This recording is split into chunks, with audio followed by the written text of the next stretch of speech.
Hi, I'm Dr. Madeline Sterling, and I'm here as the chair of the Early Career Committee for the American Heart Association QCOR 2022 meeting.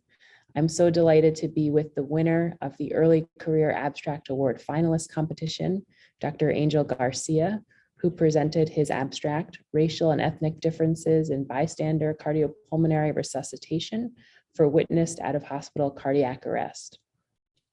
Dr. Angel is here to join me to tell us about his science that he presented. This is a big honor. I'm excited. But briefly, in going through what we discussed and here at QCOR was that we wanted to understand if there were racial differences in minorities receiving bystander CPR. And one thing that wasn't done in previous analyses and studies is restricting the analyses to a witnessed arrest alone, where bystander CPR is most likely to be given. And so we wanted to determine, in the setting of a witnessed arrest, do minorities receive bystander CPR less than whites in the setting of a witnessed arrest at home or in public? And if that changed when you look at different areas. And what we found was that in the home setting of a witnessed arrest, Blacks or Hispanics had a 17% lower odds of receiving bystander CPR. And this was consistent with our hypothesis in that there was lower CPR training in the home setting.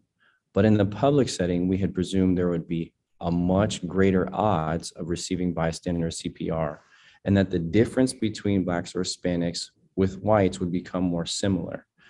What we all actually saw was that there was a 24% lower odds of receiving bystander CPR when their arrest was witnessed in public. And this was concerning. But what we also saw was that across all different neighborhood regions, there was no change explaining this difference. So what does this mean essentially for the differences that we saw in home and in the public setting of a witnessed arrest? Now at home, it kind of is consistent in addition to other factors that there's lower CPR training rates. And again, there are other factors that could be a result of what we had seen. But in the public setting, after everything that we adjusted for in the different regions that we accounted for, our findings were similar across all of these scenarios. And so the only thing left to explain this are racial bias, whether it be implicit or explicit.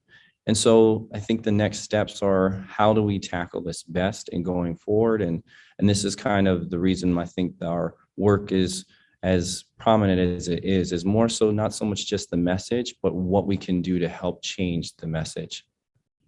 Thank you, Dr. Garcia. Those findings certainly have implications for all of us, both scientists and the community, in terms of making change.